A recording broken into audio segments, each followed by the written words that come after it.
And through all of that chaos, it allowed AJ Allmendinger and Colin Grayson to win the Verizon 200 at the Brickyard. And Ben, starting with you, did you predict AJ still in the win at the end? And what's your take on what happened between Hamlin and Briscoe? Well, my blood pressure was so high from how disillusioned I had become after what we had just seen that I, wasn't really thinking much of anything. But I did see he was in third place, and I thought to myself, the way this race is going, who knows? There's certainly a path forward for him to be able to win it. And when Briscoe got the penalty, I figured, okay, well, he's going to finish second to Hamlin, and then we saw obviously Chase Briscoe get together with Denny Hamlin, and that opened the path for him to take the win. Inspection pending. The way this race went today, I wouldn't count anything out. I'm not going to, even though I'm an Allmendinger fan, I'm going to try to hold my celebration until it's official. Also, I don't really want to. I'm not really in a celebratory mood because I do think this was a pretty dark day for race control once again in a year where they've had a whole series of dark days. But getting to the Briscoe Hamlin incident, I've got to admit I wasn't listening to the scanner. I have no idea. I don't think Chase Briscoe meant to turn Denny Hamlin around. I don't think it was an intentional dump by any means.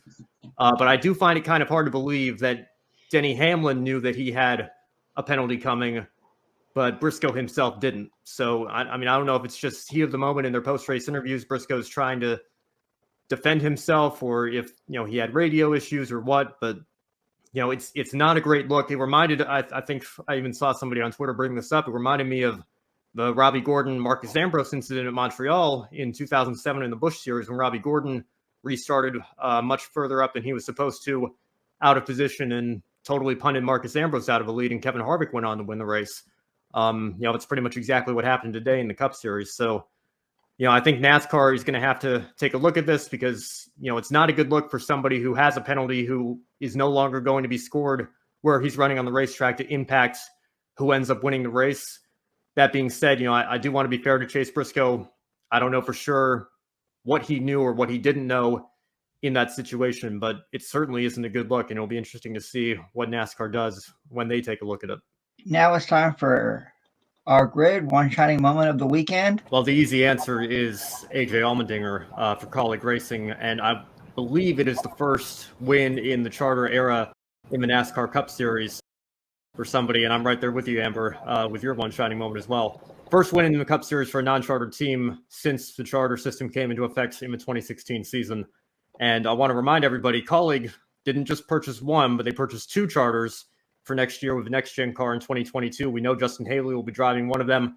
I've got a feeling you're going to see AJ Allmendinger back next season on all the road course races, at least for Colleague, if not maybe some additional races as well. I think he certainly earned it today.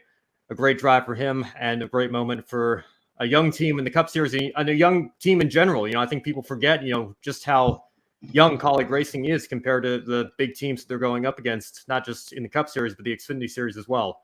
So unbelievable to see how quickly they've evolved into a team that can come out here and not just compete for Xfinity wins, but also Cup wins as well. So I'll give my one shining moment, not just to AJ Allmendinger, but to everybody at Colleague Racing.